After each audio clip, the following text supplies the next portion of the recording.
Assalamualaikum warahmatullahi wabarakatuh. Menanggapi pemberitaan yang berkembang saat ini tentang penggeledahan di perusahaan umum daerah air minum Tirta Gemilang, Kabupaten Pasaman Barat. Bersama ini kami mohon izin memberikan klarifikasi dan sedikit penjelasan agar tidak terjadi fitnah dan penggiringan opini. Baiklah, yang pertama sekali, kami sebagai mantan direktur perusahaan umum daerah air minum Tirta Gemilang Kabupaten Pasaman Barat yang dilantik tanggal 23 September tahun 2020 dan diberhentikan oleh Bupati Pasaman Barat tanggal 26 November tahun 2021.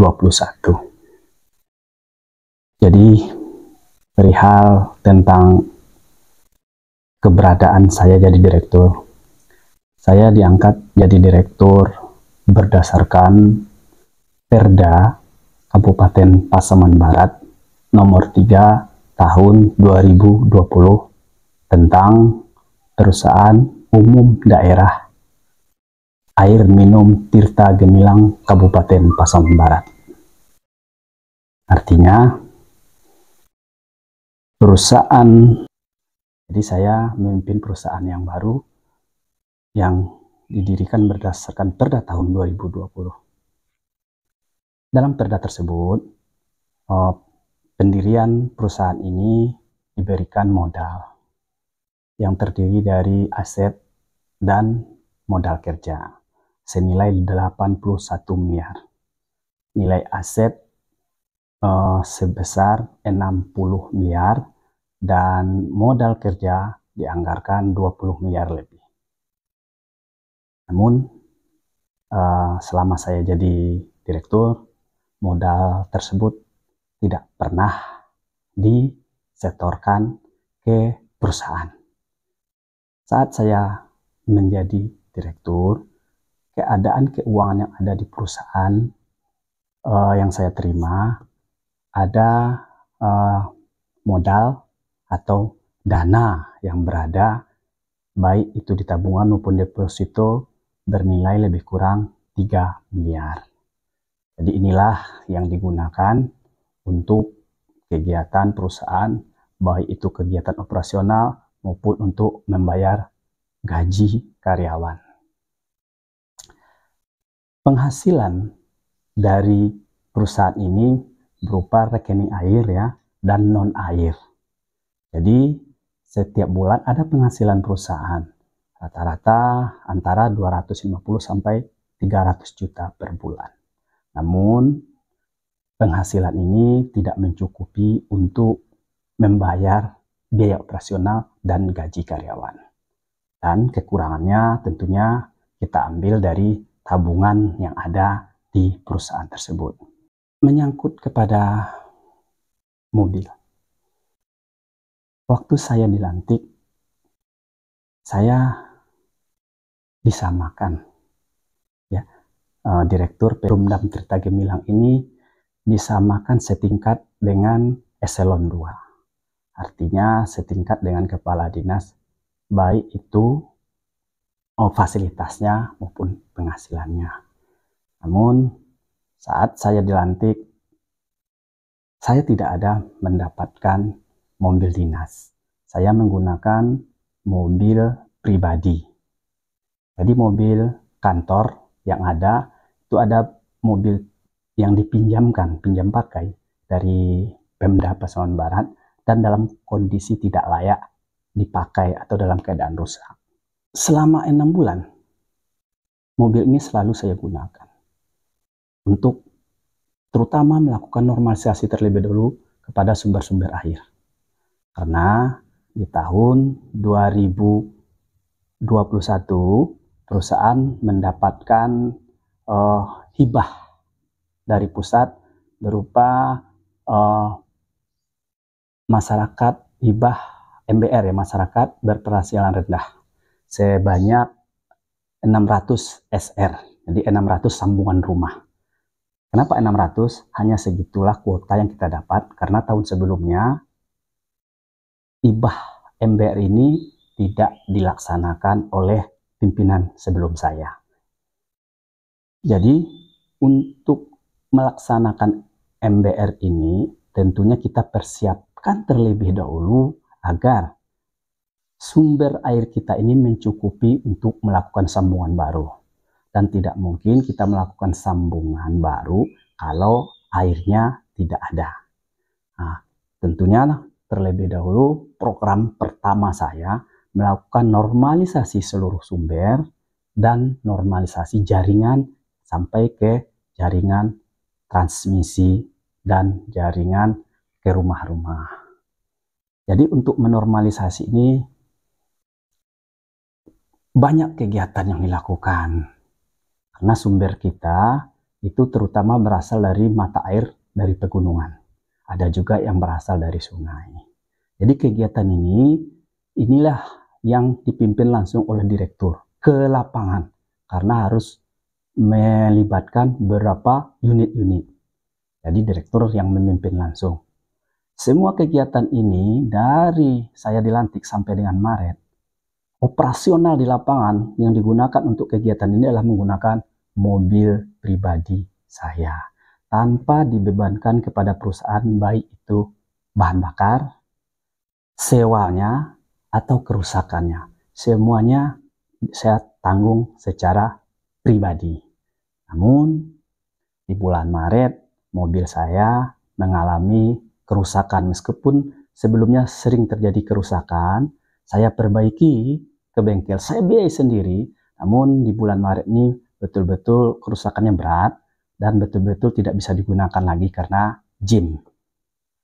Akhirnya untuk melanjutkan agar program ini tetap berjalan ke lapangan, tentu kita butuh transportasi.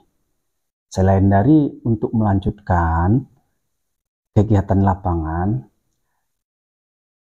Perumdam Tirta Gemilang tergabung dalam Perpamsi Sumbar. Jadi setiap bulan juga minimal 1 kali dalam sebulan Perpamsi mengadakan rapat bulanan. Selain dari itu ada juga kegiatan-kegiatan direktur keluar kota, apalagi yang banyak itu meninjau kepada unit-unit lain, karena Perumdam Tirta Gemilang ini memiliki 8 unit 9 unit, koreksi 9 unit di 8 kecamatan di Kabupaten Pasaman Barat. Mulai dari Kinali sampai Ranah Batahan. Jadi inilah kegiatan rutin yang harus dilakukan. Jadi mobil yang ada di perusahaan, yaitu mobil yang dipinjamkan oleh Pemda setelah kita perbaiki, namun tidak bisa normal sempurna ya. Ada karena mobil ini pernah tabrakan. Jadi tidak stabil apabila di tikungan dan apabila melakukan pengereman. Sehingga kalau saya pergi ke luar kota, tentu saya tidak pernah tenang di dalam mobil. Jujur, saya merasa kapan akan terjadi musibah. Dan saya merasa setiap perjalanan jiwa saya bisa terancam dengan menggunakan kendaraan ini. Itulah yang kedua.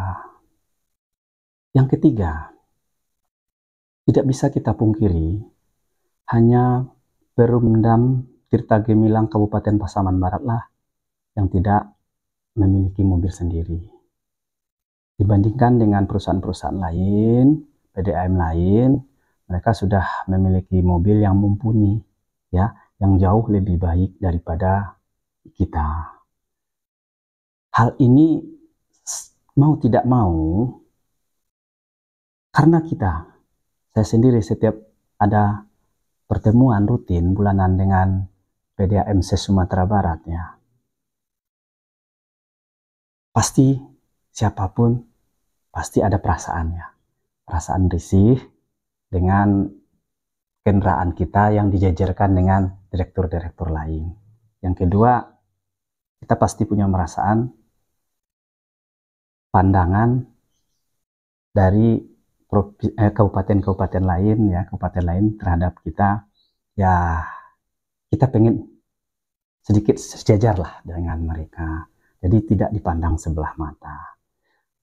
Oleh karena itu, saya berpikir agar semua ini bisa terlaksana, kita harus membeli mobil. Jadi mobil yang kita beli ini bisa digunakan ke lapangan dan bisa juga kita bawa ke luar kota. Artinya ya fleksibel lah. Jadi oleh karena itu jatuhlah pilihan kepada mobil Ford ini yang sudah dimodifikasi. Jadi secara tampilannya bagus, ke lapangan juga bisa kita pakai, dan kita juga membuat kebijakan menggunakan membeli mobil bekas. Karena pertama, anggaran kita terbatas. Anggaran yang ada untuk pembelian mobil ini hanya senilai 300 juta ya. Kalau untuk beli mobil baru tidak cukup untuk itu. Kemudian kalau mobil baru juga rasanya, karena saya mengetahui bagaimana kondisi ke lapangan ya, tidak pas lah rasanya saya membawa mobil baru ke lapangan karena ya banyak resikonya. Nah, inilah keputusan kebijakannya, diambillah mobil Ford yang betul-betul bisa mewakili untuk ke lapangan dan ke kota. Harganya dibeli 250 juta. Persoalan masalah alat musik. Alat musik ini kita beli merupakan bagian dari peralatan kantor yang lengkap, peralatan kantor. Karena di kantor juga sudah ada pembelian baru berupa sound system, dan saya sendiri melihat sejak ada sound system ini karyawan sedikit betah di kantor, karena mungkin sepulang jam kerja mereka masih bisa berhibur diri dengan karaokean. Jadi ketika ada karyawan yang mengusulkan dilengkapi peralatannya, ya saya yang berkecimpungan langsung dengan karyawan saya di lapangan, saya melihat mereka itu bekerja tidak lebih dari seperti kuli gali, dan sangat berat sekali. Dan menurut saya pantas mereka diberikan sedikit motivasi agar mereka bisa betah di kantor dan sedikit menghibur mereka. Dan bagi mereka yang punya hobi, silakan disalurkan. Itulah tujuannya kita beli perlengkapan alat musik ini. Perlengkapannya juga kita beli bekas, karena kita juga anggaran kita juga ya terbatas. Nilainya ya tidak lebih lah dari 40 juta. Kalau kita beli baru, memang kita tidak sanggup. Inilah mungkin penjelasan dari kita. Dan karena perusahaan setiap bulan memiliki penghasilan dari rekening air dan non-air bernilai ya rata-rata 300 jutaan. Dari penghasilan ini kita prioritaskan untuk pembiayaan operasional, kemudian gaji karyawan. Kekurangannya baru kita ambil dari tabungan yang ada di rekening perusahaan. Jadi itulah sedikit penjelasan dari kami. Mudah-mudahan penjelasan ini bisa dimengerti agar tidak ada fitnah dan penggiringan opini. Terima kasih. Banyak maaf. Wassalamualaikum warahmatullahi wabarakatuh.